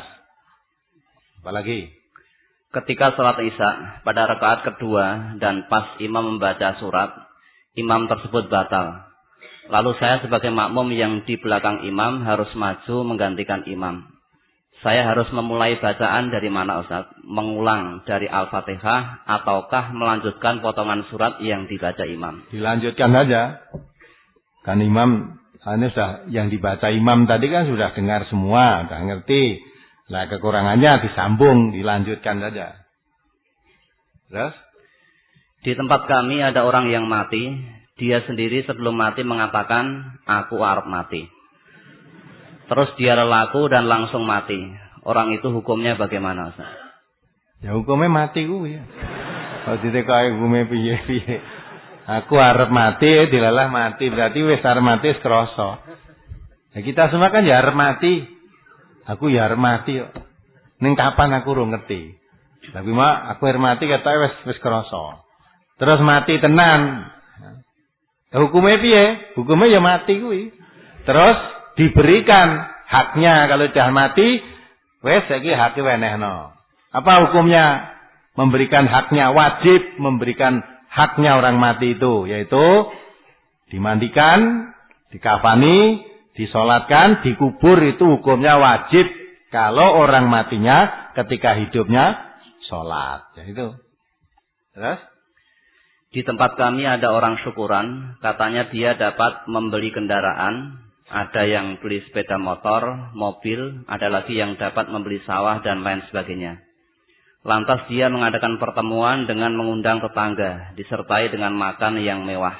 Malah kadang-kadang disembelihkan ayam, kambing dan lain-lain. Tetangga yang diajak berkumpul di rumahnya lantas diajak tahlilan, ada yang membaca surat Yasin. Kemudian selesai dilanjutkan syukuran dengan doa. Sebelum doa diikrarkan syukuran tadi. Syukuran yang seperti itu apakah sudah benar menurut syariat agama? Laisa minal Islam. Itu bukan cara Islam. Ya, bukan cara Islam. Artinya kalau cara Islam kan dituntunkan oleh Nabi. Nabi nggak pernah melakukan begitu itu. Syukuran nganggo tahlilan barang terus nganggo ya. Kalau sekedar makan enak biasa dilakukan oleh Nabi, sahabat-sahabat Nabi punya rezeki, ngundang tetangga diajak makan, itu biasa, undangan makan. Lah kene nek ngundang makan mesti enek apa-apa. Ya ta? Wis diundang biane ora kok ngundang tekoni lho. Kok ngundang makan enek apa ta kuwi? Oh anu tak tekokke jare ra apa-apa, ning aku tekok bojone ki pedake simbah jare. Oh, mesti nganggo apa-apa kalau orang Jawa keundang makan ini mesti nganggo apa-apa. Ora usah apa-apa kok, ya ta? Nek ora pendake simbah ya mungkin petonan apa-apa lah gitulah. Apalagi? Apakah buku yang dijual di tempat pembagian brosur itu hadis-hadisnya sudah diteliti oleh tim ilmu dari MTA? Karena saya suka membeli buku di tempat pembagian brosur daripada beli buku di tempat lain. Ya ini perhatian bagi yang itu. Kalau buku terbitan dari MTA insya Allah sudah diteliti. Tapi kalau ada buku-buku lain yang tidak terbitan dari MTA, ini saya minta diteliti dulu. Kalau itu ada ajaran-ajaran yang bid'ah, yang tidak sesuai dengan tuntunan, jangan dijual di situ. Nah, supaya dengan pertanyaan ini saya minta perhatian kepada penjual-penjual buku, ya, supaya dikonsultasikan dengan tim ilmu dulu, dikoreksi dulu. Kalau tidak ada yang ajaran-ajaran yang tidak sesuai dengan tuntunan Al-Quran dan Sunnah, boleh. Kalau tidak sesuai, jangan. Kalau itu sudah cocok sesuai dengan Quran dan Sunnah, boleh. Kalau tidak ada tuntunannya dalam Quran dan Sunnah, tidak ada dalilnya, jangan dijual di situ. Kasihan. Kalau orang-orang sudah percaya kepada buku yang dijual di MTA, yakin mestinya sudah dikoreksi, ternyata kok belum. Nah, nanti kalau saudara ternyata ajarannya itu keliru, saudara termasuk andil menyebarkan kebatilan. Terus? Saya sering mengantarkan ibu untuk pijat. Ibu saya kalau sampai di rumah bapak dukun pijat, ibu bersalaman dengannya. Yang demikian itu, ibu saya apakah berdosa, Ustaz? Nah, ibumu sudah kamu beritahu belum? Kalau ibumu belum tahu, ya, maka diberitahu. Diberitahu. Mungkin belum tahu. Atau juga ibumu mungkin sudah umur 60-an. Tidak apa-apa kalau umurnya sudah 60 tahun, 65 tahun. Dukung pijatnya wis 70 tahun. Tidak apa-apa itu. Apalagi? Di kampung kami diadakan kotak infak yang dibagi-bagikan ke seluruh warga yang muslim.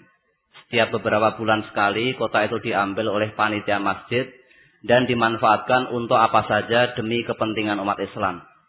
Setelah kami ngaji ke sini, kami berpikir alangkah sempurnanya bila kotak infak itu diisi dengan zakat mal. Persoalannya, mayoritas warga belum tahu bahwa zakat mal itu hukumnya wajib. Mohon dituliskan di papan tulis hadis tentang Aisyah yang memakai cincin, baik lafaz maupun perawi hadisnya. Sudah ditulis ini? Itu sudah ditulis di papan tulis itu saya bacakan.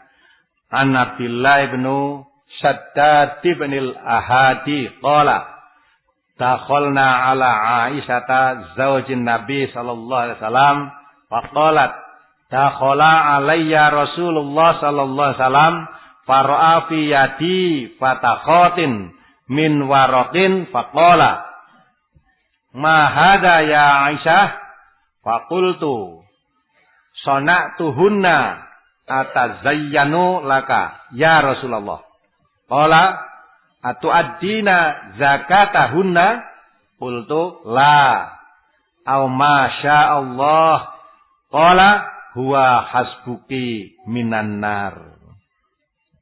Dari Abdullah bin Shaddad bin Had, ia berkata, kami pernah masuk menemui Aisyah, istri Rasulullah SAW.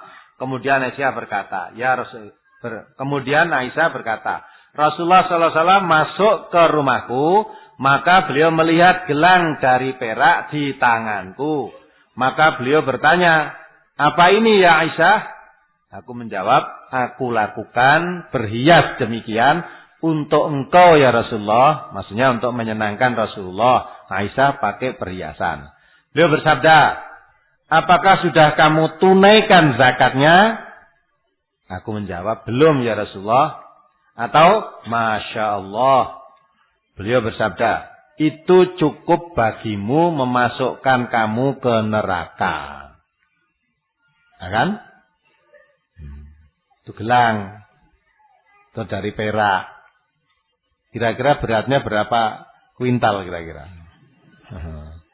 Ada kalau hadis itu, kalau beratnya 90,3 sekian gram, disimpan selama 1 tahun, wajib membayar zakat. Nah, Aisyah itu pakai gelang atau cincin, kira-kira berapa gram?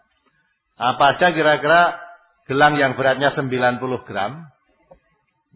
Itu aja dikatakan oleh Nabi, karena belum dizakati, kamu cukup itu memasukkan kamu ke neraka. Terus?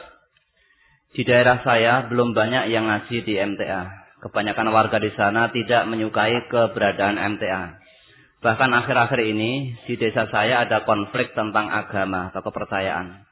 Tolong saya diberi saran, masukan dan pendapat apa yang harus saya lakukan untuk dapat membuat percaya mereka.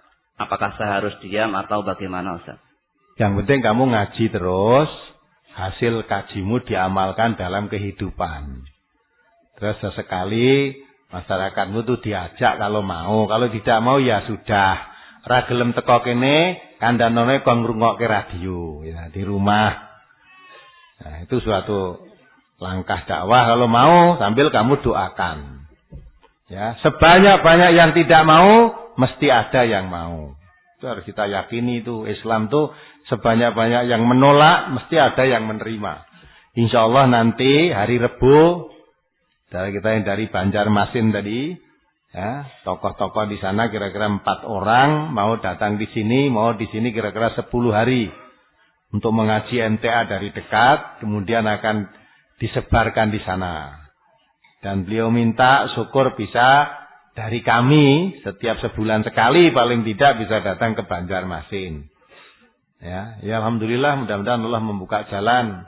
Banjarmasin itu dekat dengan Jakarta itu sama. Ya, saya naik pesawat terbang dari sini ke Jakarta ya 55 menit. Kalau dari sini ke Banjarmasin 1 jam lebih 10 menit. Kan sama toh? Dengan Medan jauh. Dengan Medan tuh kalau dari Solo ke Medan naik pesawat terbang itu 3 jam. Kalau Banjarmasin cuma 1 jam 10 menit. Itu berarti lebih jauh Medan. Medan saja bisa kita kirim guru, apalagi Banjarmasin. Lebih bisa kan? Nah, kita sanggupi. Jadi kemarin saya ada di 2 tempat, Banjarmasin dan Banjarbaru.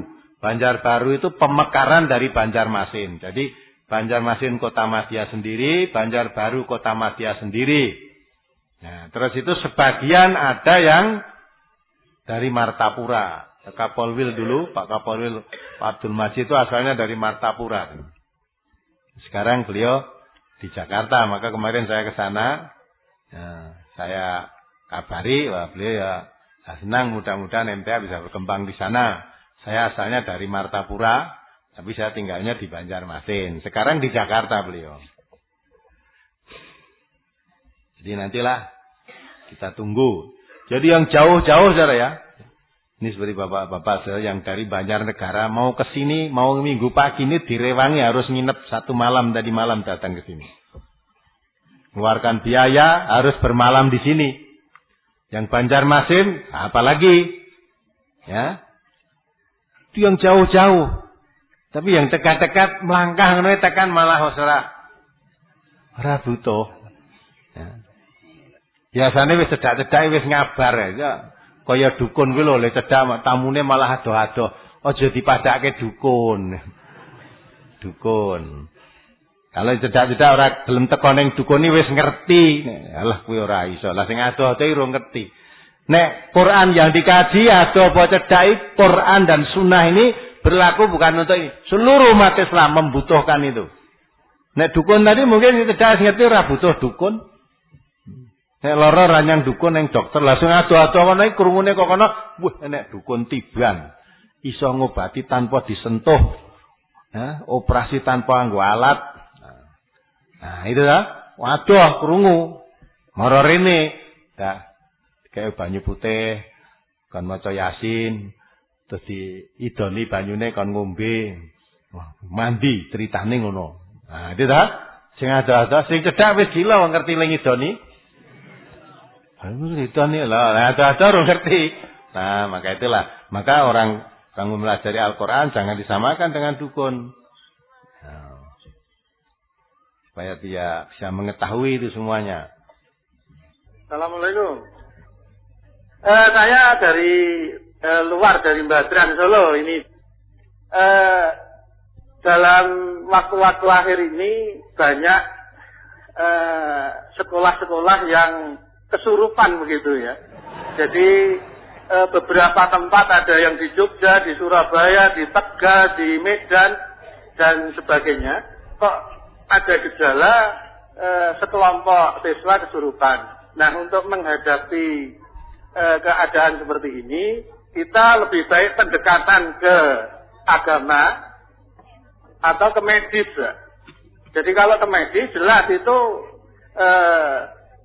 situasi mental yang sedang down, sehingga pengobatannya itu cukup dikasih obat penenang, nanti sekitar setengah jam atau 1 jam sudah sembuh. Nah, kalau dari pendekatan agama, langkahnya itu seperti apa, Pak? Ini pertanyaan untuk Bapak Ahmad Zulkifli. Terima kasih. Assalamualaikum warahmatullahi wabarakatuh. Terima kasih, saya garis bawahi pertanyaan dari Bapak, dari Badran tadi. Sekarang banyak sekolah-sekolah yang kesurupan murid-muridnya. Bahkan mungkin gurunya kesurupan juga. Lebih baik dengan pendekatan medis atau dengan agama. Saya rasa kedua-duanya bisa ditempuh. Tadi sudah Bapak katakan bahwa medis itu mentalnya sedang down. Dah diobati, kasih penenang, setengah jam sembuh. Nah, dari pendekatan agama supaya tidak down lagi mentalnya, bagaimana? Maka harus dicelup dengan Al-Quran. Sibghatullah wa man ahsanu minallah sibghah. Celupan Allah. Siapa yang lebih baik daripada celupan Allah itu? Jadi sebaik-baik celupan adalah celupan Allah. Celupan itu artinya pewarna kan? Jadi kalau orang hidup itu diwarnai dengan pola hidup Al-Quran, pola hidup Al-Hadis dalam arti pola hidup agama Islam. Kalau kita bicara agama ya mesti Islam lah. Karena tidak ada agama selain Islam kan. Nah, sehingga kalau kita hidup ini diwarnai dengan Islam, insya Allah stres-stres tadi dan mental tadi akan hilang. Jadi kita harus yakin kesurupan-kesurupan setan seperti kesurupan demit, kesurupan ini tidak ada. Kita harus tidak yakin kalau ada kesurupan.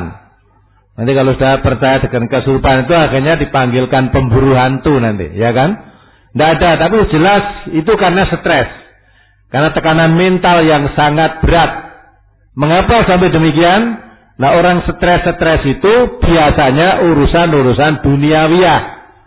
Urusan materi, mungkin putus pacaran, mungkin jatuh usahanya, mungkin kena PHK, mungkin anaknya hamil tanpa nikah, tinggal pergi yang menghamili, itu juga bisa terjadi. Sudah kebacut hamil, ya kan? Mahasiswa atau sekolah tadi, nah kemudian akan menanggung malu, nah, stres. Nah ini semuanya karena jauhnya dari tuntunan agama. Maka perlu agama itu diperhatikan, jangan diabaikan, dipelajari, diamalkan dalam kehidupan, insya Allah stres-stres begitu tidak akan terjadi. Itulah Bapak, perlu saya jawab pertanyaan Bapak, sehingga untuk pendekatan agama lebih penting daripada pendekatan medis. Karena kalau sudah tekanan agama itu ditekankan betul, kejadian seperti tidak ada, maka tidak akan ada lagi pendekatan medis menangani orang kesurupan tadi. Dan dokter pun tidak percaya kalau ini kesurupan. Maka jelas itu karena tekanan mental. Maka tidak diusir yang menyurupi dengan cara seperti yang kita lihat di pemburu hantu itu, tapi dengan diobati. Nah, sehingga kedua-duanya lebih baik dengan pendekatan. Kalau sedang begitu itu langsung dibawa ke medis. Nah, setelah itu terus yang sudah stres dan yang belum, pendekatan agama harus selalu ditingkatkan. Demikianlah, mudah-mudahan bermanfaat, bisa dipahami. Assalamualaikum. Kula saking Padang. Pak Rahmat, dateng Pak Ahmad Sukino nyuwun keterangan, mbok bilih kalomben sampun dipun paring keterangan kok sing saged mirengaken nyuwun pangapunten. Soal kotak ingkang dipun dimintakan di pinggir jalan kalau waktu malam itu loh Pak. Itu kan sekarang banyak orang jajan-jajan di pinggir jalan, di lesan itu disodori kotak-kotak itu. Apalagi yang membawa itu anak perempuan. Itu bagaimana tanggapan dari MTA? Sekian, terima kasih. Assalamualaikum. Waalaikumsalam warahmatullahi wabarakatuh. Saya garis bawahi pertanyaan Bapak ini ya untuk mendukung dai cilik tadi, dan jawaban terhadap pertanyaan Bapak ini juga saya garis bawahi yang disampaikan oleh dai cilik tadi dengan sabda Rasulullah, yadul ulya afdalu miyatis sufla. Tangan yang di atas maksudnya memberi itu lebih baik daripada meminta-minta. Nah kalau kotak disediakan, kemudian setiap orang jajan dimintai, terserah saja yang dimintai. Mau memberi apa tidak. Tapi jelas kalau dalam tuntunan Islam meminta-minta itu sangat dicela dalam Islam. Ya. Nabi kita mengajarkan lebih baik kamu mencari kayu di hutan, setelah dapat kamu jual, itu lebih baik daripada hidup meminta-minta. Itu. Jadi kalau MTA tidak punya pandangan bagaimana, kalau menurut sabda Rasulullah, menurut Islam, orang meminta-minta itu dalam keadaan sehat, apalagi bukan karena jompo, bukan karena sakit tidak bisa berusaha, itu sangat nista. Maka orang muslim harus mendidik, jangan sampai ada orang muslim atau warganya ini yang hidup meminta-minta. Maka kalau di masjid tafsir, ini sekarang dari masjid tafsir, saya sudah instruksikan. Kalau ada warga masjid tafsir ini yang kelaparan, tidak bisa makan, yang lain tidak mau memikirkan saudaranya, semuanya berdosa dan haram itu. Maka jangan sampai ada warga yang hidup meminta-minta, tapi yang lain harus memikirkannya. Itu bapak-bapak mudah-mudahan memahami. Jadi memalukanlah kalau ada, apalagi meminta-meminta di setiap rumah didatangi sambil membawa kotak dengan baca-baca ayat Quran untuk meminta, itu sangat jauh dengan ajaran Islam, bertentangan dengan ajaran Islam. Itu yang malu sebetulnya bukan yang minta saja, yang orang Islam yang melihat ini pun sebetulnya dengan rasa malu. Mengapa saudara kita kok ada yang berbuat seperti itu? Tapi kalau tidak mau ngaji dengan tekun, mempelajari agama dengan teratur, itu kadang diingatkan juga sulit. Susah lah. Maka idza' binafsik, kita mulai dari diri kita sendiri. Dari warga MTA sendiri kita mulai harus bisa mengatasi, jangan sampai ada warganya yang hidup meminta-minta. Mengapa kok hanya dari warga MTA aja seolah tidak mikirkan pada yang lain, umat Islam yang lain. Sebab yang lain belum tentu mau. Ya, diajak berpikir, beramal, berbuang seperti yang dilakukan oleh di MTA ini, yang lain belum tentu mau. Oleh karena itu dimulai dari warga kita sendiri dulu, meluasnya nanti kepada saudara-saudara kita kaum muslimin yang lain. Demikianlah bapak-bapak, mudah-mudahan difahami. Terima kasih ini bapak-bapak dan saudara-saudara atas perhatiannya dari awal sampai akhir. Mudah-mudahan apa yang kita lakukan dengan aktivitas kita ini, karena sudah kita niatkan, dan semua aktivitas kita itu inna sholati wa nusuki wa mahyaya wa mamati lillahi rabbil alamin. Nah, mudah-mudahan dengan begitu betul-betul, karena ini lillahi rabbil alamin, semua aktivitas kita itu dicatat oleh Allah menjadi amal baik bagi kita masing-masing di sisi Allah, dan semua aktivitas kita mendapat ridha Allah dan pertolongannya. Baiklah, pengajian pada siang hari ini mari kita akhiri. Alhamdulillahirabbil alamin. Subhanakallahumma wa bihamdika asyhadu an la ilaha illa anta astaghfiruka wa atubu ilaik. Assalamualaikum warahmatullahi wabarakatuh.